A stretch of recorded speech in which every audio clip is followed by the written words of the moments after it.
क्या आप जानते हैं कि लोग अक्सर अपनी ड्रीम लाइफ क्यों नहीं अचीव कर पाते? क्योंकि लोग अपने टाइम को सही तरीके से मैनेज नहीं कर पाते, जिससे ये होता है कि उनका ज्यादातर टाइम वेस्ट हो जाता है। इमेजिन करें एक ऐसी लाइफ जहाँ पर हर एक सेकंड आपका किसी पर्पस के लिए हो। आप टाइम को कंट्रोल कर सकें, ना कि टाइम आपको कंट्रोल करें। तो चलिए खोलते हैं टाइम मैनेजमेंट की काम की किताब के 10 पन्ने। तो हमारा पहला पन्ना है set your goals and prioritise them. इसका मतलब ये होता है कि हमें अपने गोल्स को अच्छी तरह से सेट कर लेना चाहिए, अच्छी तरह से डिफाइन और डिसाइड कर लेना चाहिए। फिर उसके बाद उससे रिलेटेड सारे टास्क को हमें अपनी प्रायोरिटी बनानी चाहिए। प्रायोरिटी हम इस बेसिस पे बना सकते हैं कौन से टास्क हमारे लिए कितने इंपॉर्टेंट हैं या फिर कौन से टास्क हमारे लिए कितने अर्जेंट हैं। इसको समझने के लिए एक हम एग्जाम्पल लेते हैं। एक सेल्स मैनेजर की सबसे बड़ी प्रायोरिटी उसके एक हाई वैल्यू क्लाइंट होते हैं, क्योंकि हाई वैल्यू क्लाइंट सबसे ज़्यादा रेवेन्यू जनरेट करेंगे एक कंपनी के लिए या फिर एक बिजनेस के लिए। इसीलिए हमारे सारे गोल्स या फिर सारे ऑब्जेक्टिव्स बिना किसी कंफ्यूजन के साथ बने होने चाहिए और पूरी क्लैरिटी के साथ बने होने चाहिए। हमारा दूसरा पन्ना है plan and schedule. Plan and schedule का ये मतलब होता है कि अगर आपको कोई टास्क या कोई एक्टिविटी मिली है और आप उसको एक प्रॉपर टाइम पे कंप्लीट करके नहीं दे पा रहे हैं, तो क्या वो इतनी प्रोडक्टिविटी देगा? No, right? तो प्लान एंड स्केड्यूल का ये मतलब होता है कि हमें डेली या वीकली बेसिस पे एक प्रॉपर टाइम स्केड्यूल बना लेना चाहिए, ताकि डिफरेंट टास्क और डिफरेंट एक्टिविटीज में हम टाइम को अच्छी तरह से एलोकेट कर पाए, जिससे टाइम का यूटिलाइजेशन अच्छी तरह से होगा।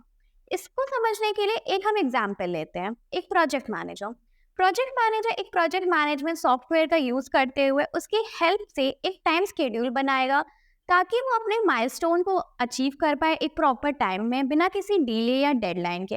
अपने एम्प्लॉयज और वर्कर्स की रिस्पॉन्सिबिलिटीज को अच्छी तरह से मैनेज कर पाए और उन्हें टास्क अच्छी तरह से एलोकेट कर पाए एक प्रॉपर टाइम स्केड्यूल में। हमारा तीसरा पन्ना है अवॉइड प्रोक्रेस्टिनेशन।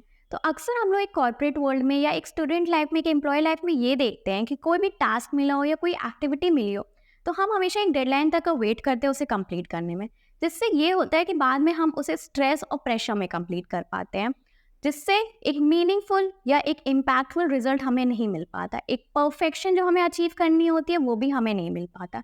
तो हमें इस हैबिट को अवॉइड करना चाहिए जिसमें हमेशा हम डिले करते रहते हैं टास्क या कोई एक्टिविटी को।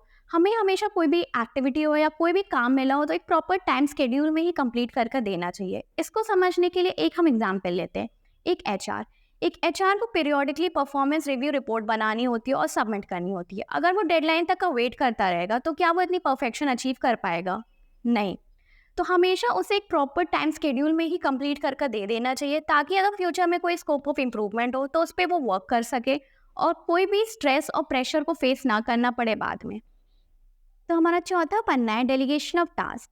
डेलीगेशन ऑफ टास्क को हम लोग डेलीगेशन ऑफ अथॉरिटी भी समझ सकते हैं, जिसमें ये होता है एक टीम लीडर या फिर एक अथॉरिटी अपना टास्क या अपने रिस्पॉन्सिबिलिटीज अपने टीम मेंबर्स में एलोकेट कर देते हैं बेस्ड ऑन देयर स्किल्स।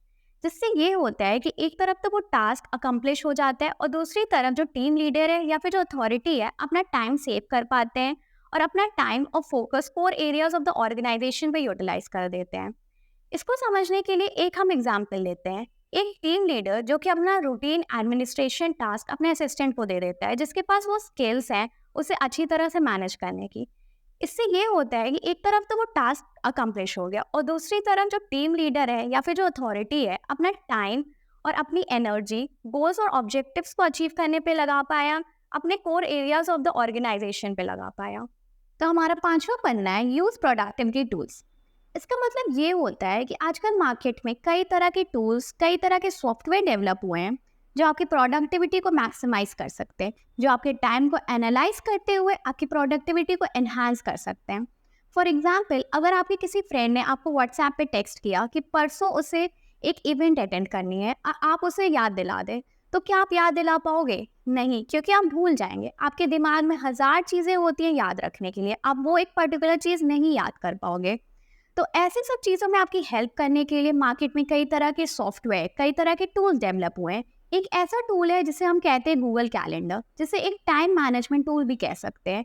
इस टूल पे हमें कौन से इवेंट्स करने हैं, कौन से एक्टिविटीज़ करने हैं, कौन सी मीटिंग्स करनी है, किसके साथ करनी है, ये सब हम उस पर सेट कर सकते हैं, जिससे भूलने के चांसेस कम होंगे, हमारी प्रोडक्टिविटी मैनेज हो पाएगी, हमारी प्रोडक्टिविटी इन्हांस हो पाएगी और delay in task and delay in activities avoid हो जाएंगे। तो बढ़ते हैं हम लोग अपने पन्ने नंबर 6 की तरफ। पन्ना नंबर 6 हमें ये बताता है कि अवॉइड ओवर कमिटमेंट या अवॉइड ओवर एस्टिमेशन।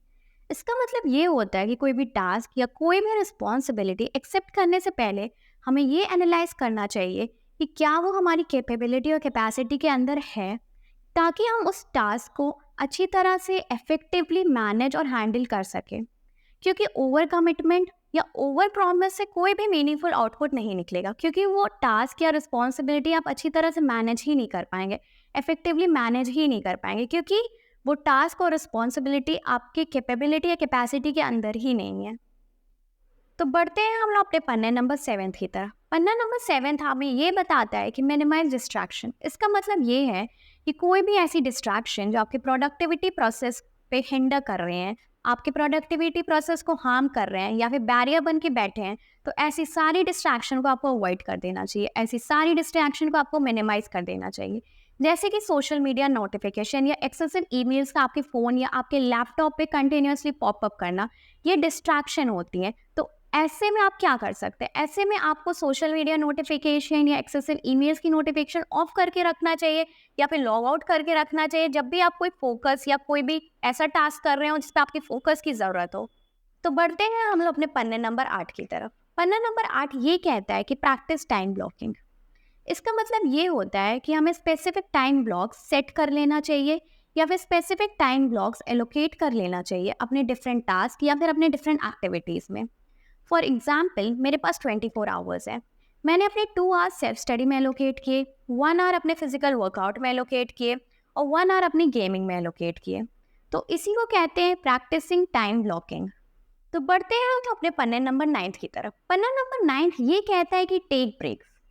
इसका मतलब ये होता है कि कोई भी एक्टिविटी या कोई भी टास्क करते टाइम हमें शॉर्ट इंटरवल ब्रेक्स ज़रूर लेना चाहिए, क्योंकि इससे ये होता है कि हमारा माइंड और हमारी बॉडी थोड़े टाइम के लिए रिलैक्स हो जाती है और हम बाद में वो टास्क फिर से कंटिन्यू कर सकते हैं फुल एनर्जी के साथ। बढ़ते हैं हम लोग अपने पन्ने नंबर 10 की तरफ, जो कहते हैं लर्न टू से नो। अगर आपके मैनेजर या फिर किसी सीनियर ने आपको कोई काम दिया है और आप वो नहीं कर सकते, आपके अंदर उतनी स्किल्स या फिर उतनी नॉलेज नहीं है उस काम को करने के लिए, तो आप सिंपली और पोलाइटली मना कर सकते हैं। फॉर एग्जाम्पल, आपके मैनेजर ने आपको एक रिपोर्ट बनाने का काम दिया है, लेकिन आपको उसका प्रोसेस ही नहीं पता है, आपको अंदर उतनी स्किल्स या फिर उतनी नॉलेज ही नहीं है उस काम को करने के लिए। पहले तो आपने हाँ बोल दिया है, लेकिन बाद में आप वो रिजल्ट ही नहीं दे पा रहे हैं, उतना परफेक्शन के साथ काम ही नहीं कर पा रहे हैं। तो एक तरफ तो वो काम भी अच्छे से कंप्लीट नहीं हो पाया, आपकी इमेज भी खराब हो गई और पूरा वर्क प्रोसेस भी खराब हो गया। आशा करती हूँ कि आपको हमारे टाइम मैनेजमेंट की काम की किताब के 10 पन्ने समझ में आए होंगे। उनमें से 3 पॉइंट मैं आपको ऐसे बताऊंगी जिस पर आपको ध्यान देने की ज़रूरत है। पहला पॉइंट, आपको अपने सारे गोल्स क्लियरली डिसाइड कर लेना चाहिए और उससे रिलेटेड उसके सारे टास्क को आपको अपनी प्रायोरिटी बनानी चाहिए।